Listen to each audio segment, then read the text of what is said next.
আপনার মনের কথা ইংলিশে কিভাবে বলবেন সেটার প্র্যাকটিস এই ক্লাসে করব।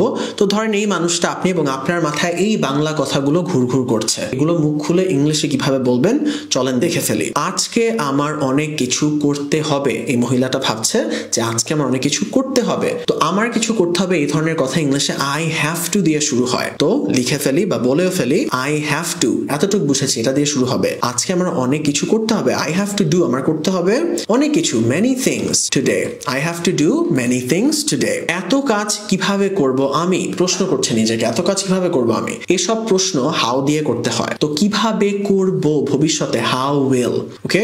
তো এত কাজ কিভাবে করব আমি, how will I do so many things, এত জিনিসপাতি আমি কিভাবে করব। কিন্তু আমার চিন্তা করা উচিত না, কিন্তু ইংলিশ বাট, আমার চিন্তা করা উচিত না, আমার কিছু উচিত আই শুড, আমার কিছু উচিত না আই শুড নট। তো কি হবে, বাট আই শুড নট, চিন্তা করা উচিত না আই শুড নট ওয়ারি। আমি কাজগুলো একটা একটা করে করব, আমি করব, এটা আই উইল দিয়ে শুরু হবে। তো আই উইল ডু দ্য কাজগুলোর ইংলিশ টাস্কস বলা হয়ে থাকে। I will do the tasks, একটা একটা করে, এই ইংলিশটা শিখে রাখেন, ওয়ান বাই ওয়ান। তো কাজগুলো একটা একটা করে করবো, I will do the tasks one by one, মানে একটা করার পরে আরেকটা করবে, ওইভাবে করে। সবার আগে আমি বাজারে যাব, সবার আগে, এটার ইংলিশ হচ্ছে অ্যাট ফার্স্ট। অ্যাট ফার্স্ট আমি বাজারে যাব, তো কি হবে, আই উইলই হবে, আমি কিছু করব, I will go to the market বা বাজার, যেটাই লেখেন। তারপর ডিম ও চাল কিনবো, তারপর ইংলিশ দেন আবার কিনবো, কিছু করব, I will buy eggs and rice, লিখে ফেললাম। তো দেখেন এতগুলো কথা কিন্তু মাত্র এই চারটা ইংলিশের লেজ দিয়েই বলা হয়েছে। তো ইংলিশে মনের কথা আপনি মুখ খুলে ইংলিশে কিভাবে বলবেন, সবার আগে চিন্তা করবেন যে যেই বাক্যটা বলার চেষ্টা করছি এটার উদ্দেশ্য কি। যেরকম I have to do many things today, আমার করতে হবে, আমি জানি ইংলিশে এগুলো আই হ্যাভ টু দিয়ে শুরু হয়, তো ওইভাবে করে চিন্তা করবেন। যে শেষে কি ছিল, তারপর ডিমো চাল কিনবো, আমি কিছু করব ভবিষ্যতে, এগুলো আই উইল দিয়ে শুরু হয়। এই জিনিসটা একবার মাথায় ইনস্টল করতে পারলে আপনি বাংলা কথাগুলো ইংলিশে পরিণত করে মুখ খুলে বলতে পারবেন। তো তারপর কি বলছে, বাসায় আসার পর রান্না করব আমার পরিবারের জন্য। তো বাসায় আসার পর, আফটার কামিং হোম, বাসায় আসার পর রান্না করব আমার পরিবারের জন্য, কিছু করব, আবার আই উইলই আসবে, right. I will cook for my family, আমার পরিবারের জন্য, ফর মানে জন্য, ফর মাই ফ্যামিলি, আমার পরিবারের জন্য। খাবার খাওয়ার পর, আফটার ইটিং, সব প্লেটগুলো ধুতে হবে আমার, সব প্লেটগুলো ধুতে হবে আমার। আই হ্যাভ টু ক্লিন, আমার কিছু করতে হবে, যে আই হ্যাভ টু বসবে, আই হ্যাভ টু ক্লিন, কি করতে হবে, সব plate, all the plates, I have to clean all the plates. তারপর আমার হসপিটালে যেতে হবে, কিছু করতে হবে, আবারও এটা আই হ্যাভ টু দিয়ে হবে, কিন্তু তারপর লিখে নেই দেন, তারপর English then I have to go to the hospital. দেখেন ওই কয়েকটা লেজ দিয়ে এতগুলো কথা বলা যাচ্ছে। আমার বাম হাত অনেক দিন ধরে ব্যথা করে, তো এটা হচ্ছে মাই ড্যাশ, আমার বাম হাত, এটা মাই দিয়ে শুরু হবে। মাই লেফট হ্যান্ড হার্টস, অনেক দিন ধরে, অথবা হ্যাজ বিন হার্টিং, ওকে। তো এটা এখানে একটু কমপ্লিকেটেড একটা টেন্স আসবে, যে বিগত অনেক দিন ধরে কিছু হয়ে আসতেছে, এগুলোকে প্রেজেন্ট পারফেক্ট টেন্স বলে, প্রেজেন্ট পারফেক্ট কন্টিনিউয়াস টেন্স এটা। তো my left hand has been hurting, has been verb plus ING বসে, যে পূর্বে শুরু হয়ে অনির্দিষ্টকালে শুরু হয়ে অনেক এখন পর্যন্ত চলছে।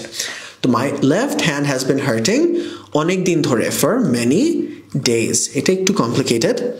আমি আশা করি এটা গুরুতর কিছু না। আচ্ছা, এটা হচ্ছে আই ভার্ব, আমি আশা করি। আই ইট, আমি খাই, আমি ঘুমাই, আমি আশা করি। তো আই এর পরেই ভার্ব বসিয়ে দিতে হয়। তো আশা করার ইংলিশ হচ্ছে হোপ।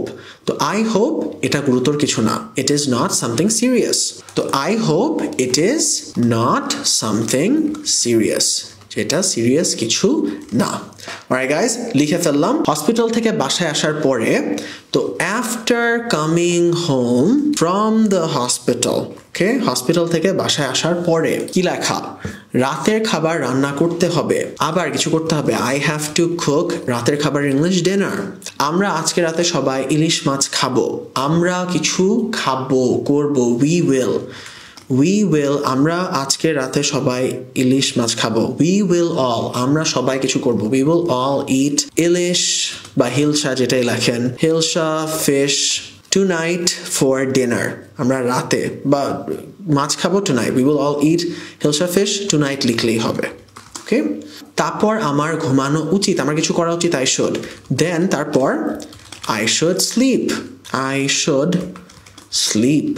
কালকে সকালে আমার ছোট ছেলেকে নিয়ে আমার স্কুলে যেতে হবে। তো কালকে সকালে tomorrow morning, কালকে সকালে কি করতে হবে তার? আমার ছোট ছেলেকে নিয়ে আমার স্কুলে যেতে হবে, কিছু করতে হবে।